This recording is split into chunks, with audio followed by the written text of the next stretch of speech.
신약성경 사도행전 16장 31절 말씀 함께 읽겠습니다. 이르되 주 예수를 믿으라. 그리하면 너와 내 집이 구원을 받으리라 하고. 아멘. 하나님 말씀입니다. 자리에 앉으시길 바랍니다.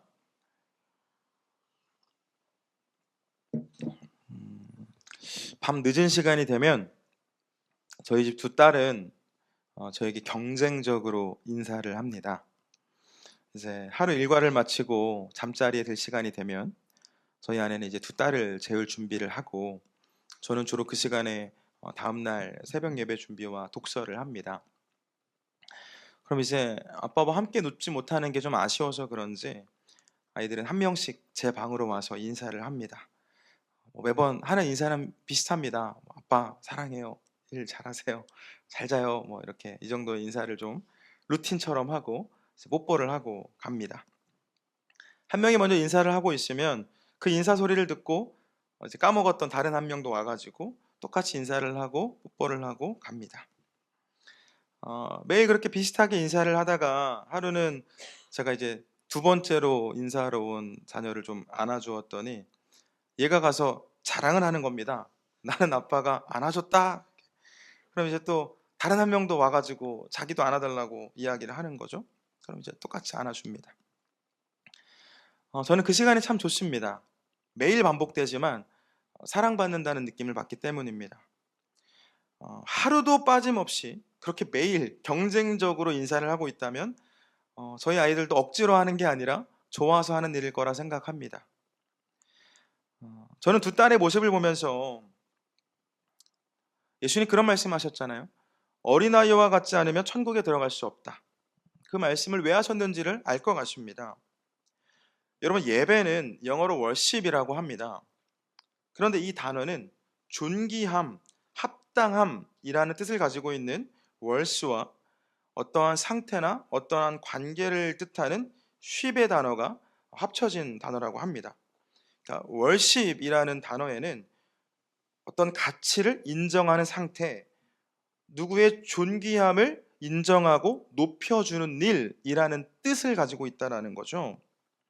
그러니까 자녀들이 아빠의 존귀함을 인정하고 높여줄 때 아빠인 저는 행복을 느낍니다. 그리고 아빠의 존귀함을 인정하고 그 아빠로부터의 사랑을 받을 때 자녀들도 행복을 느낍니다.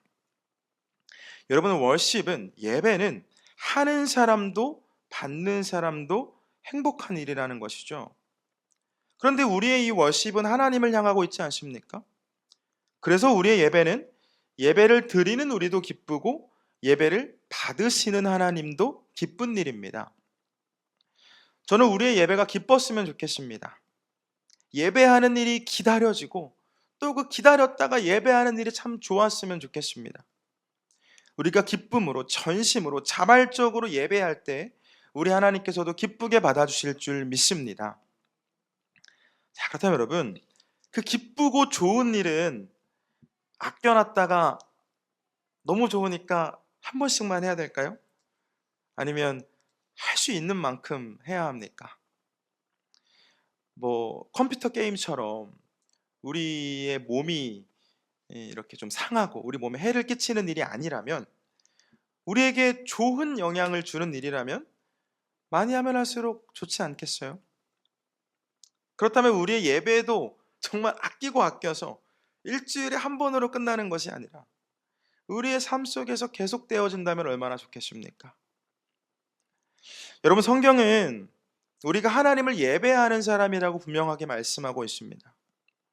우리 지난주에도 말씀을 나누었던 것처럼 예수님 오시기 전에 구약시대 때는 이 제사장들이 백성들을 대표해서 하나님께 예배를 드렸고, 그 중에 대제사장만 하나님의 임재를 상징하는 지성소까지 나아갈 수 있었습니다. 그것도 1년에 한 번뿐이었죠. 그런데 예수님께서 우리의 죄를 대속하시기 위해 십자가에 못 박혀 돌아가신 순간에 지성소와 성소를 가르는 휘장이 갈라졌고, 그 이후에 예수님을 믿음으로 죄를 사함받고 하나님의 자녀된 우리는 누구나 하나님을 예배할 수 있습니다.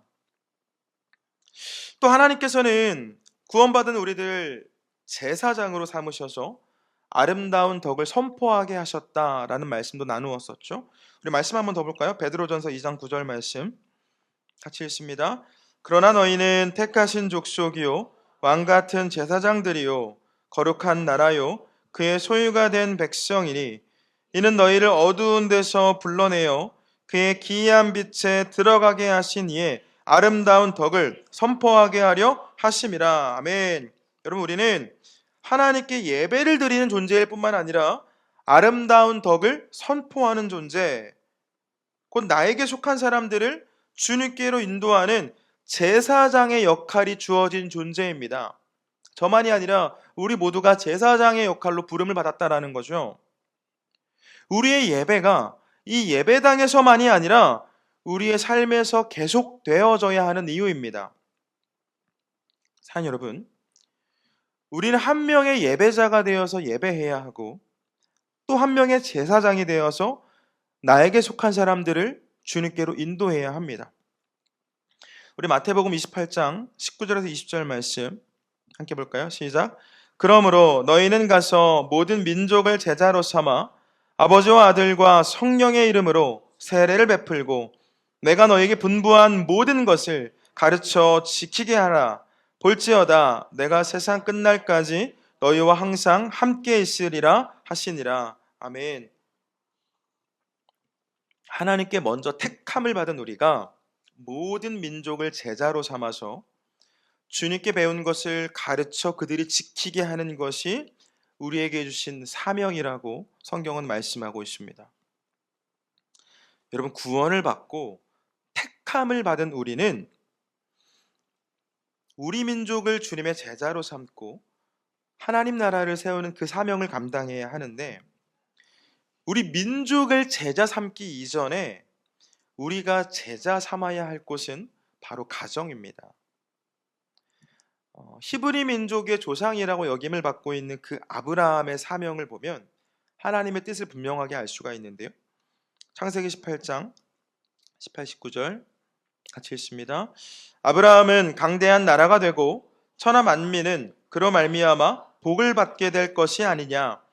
내가 그로 그 자식과 건속에게 명하여 여호와의 도를 지켜 의와 공도를 행하게 하려고 그를 택하였나니 이는 나 여호와가 아브라함에게 대하여 말한 일을 이루려 함이니라. 아멘.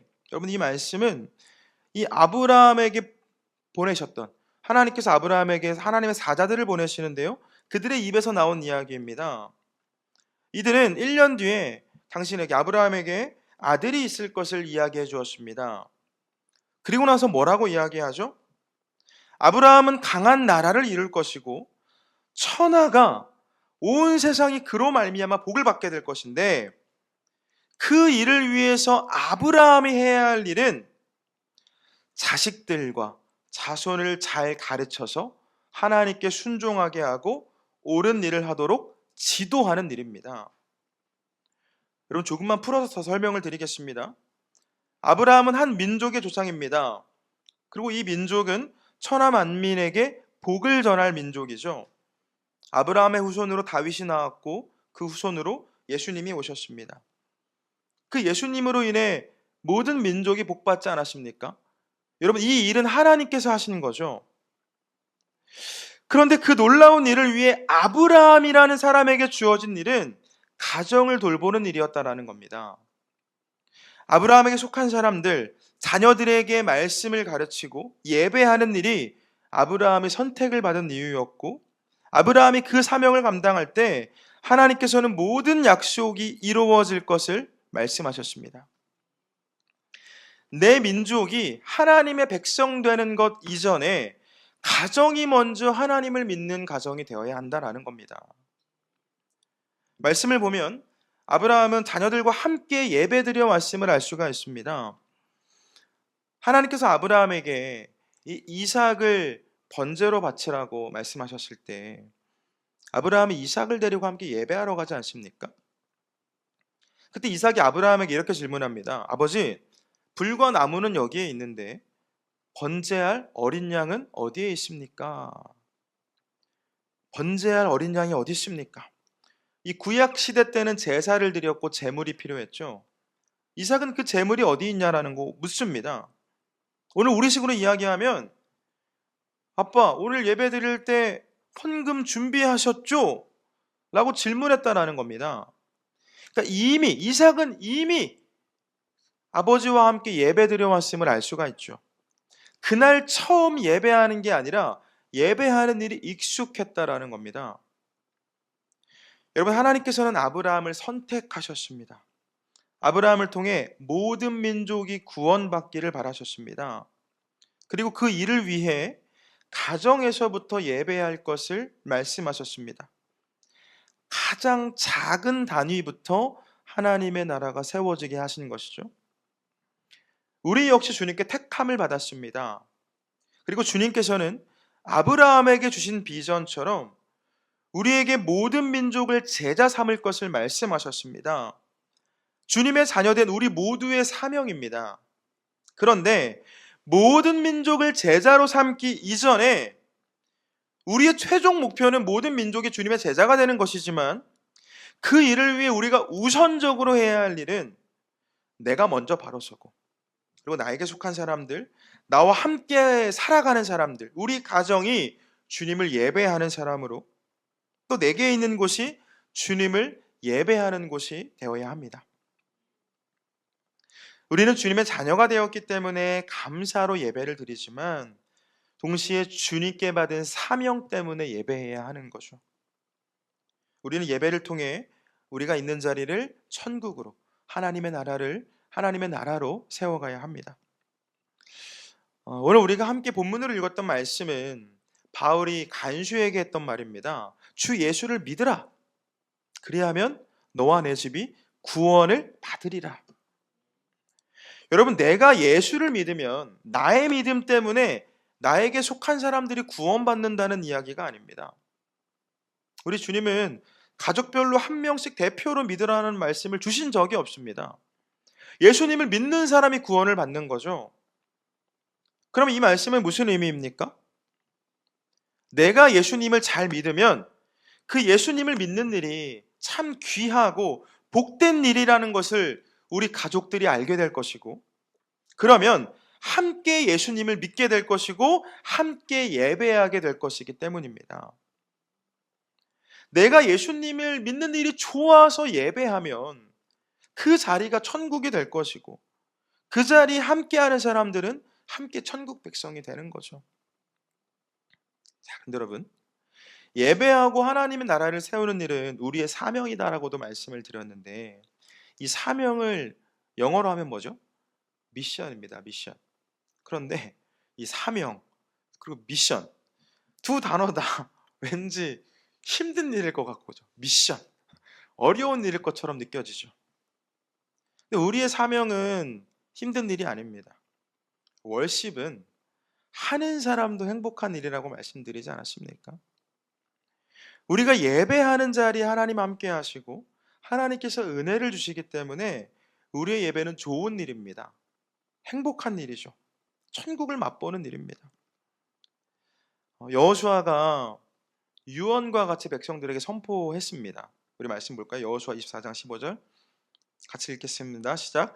만일 여호와를 섬기는 것이 너희에게 좋지 않게 보이거든 너희 조상들이 강 저쪽에서 섬기던 신들이든지 또는 너희가 거주하는 땅에 있는 아모리 족속의 신들이든지 너희가 섬길 자를 오늘 택하라. 오직 나와 내 집은 여호와를 섬기겠노라 하니. 아멘. 하나님 말고 우상을 섬기는 일이 더 좋아 보이면, 더 행복할 것 같으면 그 일을 해라. 나와 우리 집은 여호와를 섬기겠다. 오직 여호와만을 예배하겠다. 나는 예배하는 일이 좋으니까 예배하는 일을 하겠다라는 겁니다. 여러분, 하나님을 예배하는 일보다 하나님의 말씀을 붙잡고 살아가는 것보다 세상의 방식으로 살고 또 나에게 복을 줄 것 같은 그런 우상을 섬기는 일이 좋아 보이면 그 일을 하시면 됩니다. 복 받으셔야죠. 그런데 주님을 예배하는 일이 행복하고 그 주님께서 나에게 참된 기쁨과 만족을 주시는 분이라는 게 믿어지신다면 우리는 주님만 예배해야 합니다. 우리가 주님을 예배할 때 예배하는 그 자리에는 하나님의 나라가 임하고 우리는 천국의 기쁨을 미리 맛보며 살아갈 수 있습니다. 사랑하는 여러분, 우리는 예배하는 게 행복하고 그래서 모든 민족을 주님의 제자로 삼는 일이 행복한 사람들입니다. 그리고 우리는 이 행복한 일이 계속되기 위해 우리 가정에서부터 예배해야 합니다. 혼자 사시는 분은 혼자 예배할 수 있겠죠? 자녀가 있는 집은 자녀와 함께 예배하고, 혹시 우리 가정 안에 믿지 않는 가족이 있다면 그 가족을 위해 남은 가족들이 함께 모여서 예배하며 그를 위해 기도할 수 있습니다. 내가 주님께서 세우신 영적 제사장, 우리 집의 영적 제사장이라고 생각이 드는 분이 계시다면 그분이 가정에서 예배를 인도하시면 됩니다. 신학을 공부하지 않았는데, 목사님이 없는데 어떻게 가정에서 예배 드릴 수 있지? 라는 생각하지 않으셔도 됩니다. 시간을 정해놓고 함께 모여서 함께 찬송하고 말씀 읽고 서로를 위해 기도하는 일은 누구나 할 수 있죠. 설교하지 않아도 괜찮습니다. 성경은 말씀이 예수님이고 그 말씀이 우리와 함께 한다라고 말씀하고 있습니다. 가정에서의 예배는 그냥 그날 정해진 말씀을 읽는 것으로 충분하고, 그리고 그 말씀을 읽을 때 주님이 함께 하십니다.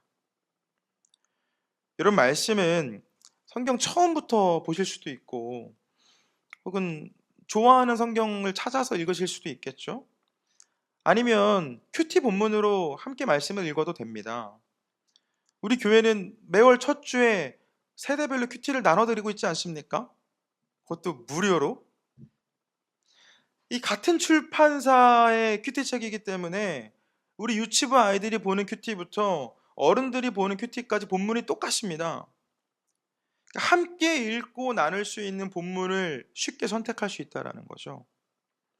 말씀을 함께 읽어도 좋고 말씀을 읽고 느낀 점을 나누는 일도 좋습니다. 중요하다고 여겨지는 말씀이 있다면 한 구절씩 외우면 더 좋겠죠.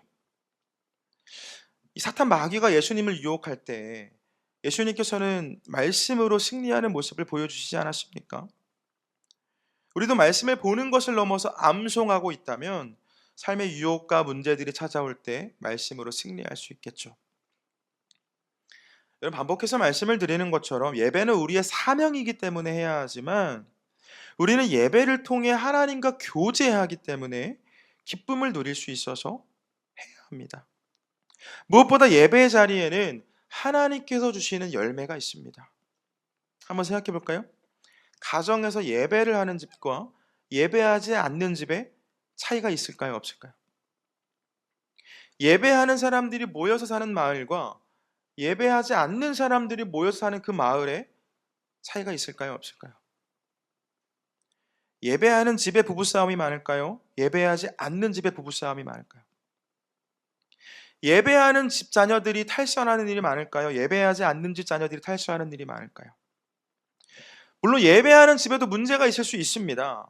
예배한다고 갈등이 사라지는 건 아닙니다. 그런데 예배할 때, 우리가 신령과 진정으로 예배할 때 하나님이 우리와 함께 하시고 그 안에 하나님의 사랑으로 충만한다면 그 자리에는 회복이 일어나지 않겠습니까?